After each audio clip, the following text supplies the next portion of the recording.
Hi. I am almost completely sure that after watching this video, Mark Zuckerberg himself will curse me and start looking for me.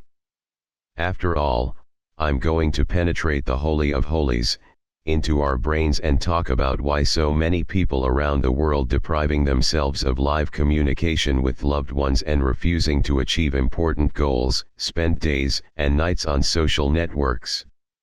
Well, as it is. Hi, Mr. Zuckerberg. How are you? Satisfying our sense of curiosity, jokes and entertainments, educational articles and business, talking with friends or non-friends. With these words, we usually describe the reasons why we love hanging around in social networks, chat rooms and instant messengers for so long. But these reasons are formulated by the conscious part of our brain, which is completely subordinate to another more powerful part, the unconscious part of it, which actually controls us and from which the true causes of all our insanities flow. We will talk about these underlying and true reasons in this and next issue. Everyone knows that any of us experiences a certain level of discomfort if he begins to feel different than everyone else. And therefore, a couple of questions from our environment on the topic of why you are still not on Instagram will make anyone appear there as soon as possible. After all, we love to keep up with the times. Becoming worse than our neighbor or colleagues at work is a real nightmare for us. But this, as they say, is only part of the problem. Being present in social networks as necessary for professional activities, for educational purposes, because of the physical inability to communicate with people live or to visit them occasionally or for a short time, purely out of curiosity, is normal and safe.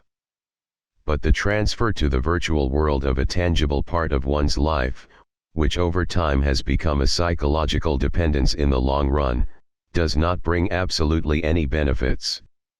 Rather, the opposite. The first reason we love digital content so much is that at the level of intracellular energy, social networks help us save it great. As you know, all people are very different from each other. In other words, because we are so different, it can be damn hard for us to find a common language with each other. At the same time, we cannot just take and abandon the need for communication with other people. We need this both psychologically and physiologically. Social networks, in turn, facilitate this most difficult process of communication. Their interface is so primitive that even a child can handle it. Usually it's not difficult for anyone to insert a smile, write a comment, upload their photos, or like or repost other people's photos and videos. Energy costs are minimal. Physically, all that is needed for such communication in quotation marks is at least partially open one eye and one working finger. Well, or another convex place on the body, which is convenient for you to use for these purposes. No need to go anywhere and spend money or energy on the road. No need to put on makeup or shave. This is just a holiday. The level of our energy determines our capabilities, including in communication. If we have little internal energy, and according to statistics this problem is presently present in a huge number of people, then of course we have no choice but to communicate with the world, using only one finger for this. In addition to saving muscle energy, mental energy is also saved. After all, in social networks everything is simple. Whatever we find there, usually we have only a few possible scenarios of reaction to what we saw: stop reading or finish reading completely, leave it unattended, like, comment or share. All. At the same time, live communication is much more diverse.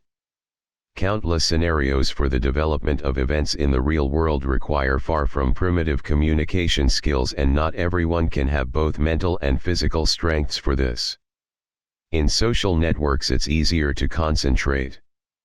Before the eyes of the gadget, it's just a two-dimensional space with a limited-sized screen. and most often there is always a bright or devoid of extraneous noise, image or text. Agree, it is easier to perceive such a picture than the three-dimensionality of the surrounding reality, in which, in addition to visual stimuli, a person is also affected by a host of other things, the processing of which the brain also spends a considerable amount of energy. In the next issue, I will talk about chemical processes in the brain, which are precisely the main cause of all our addictions. See you.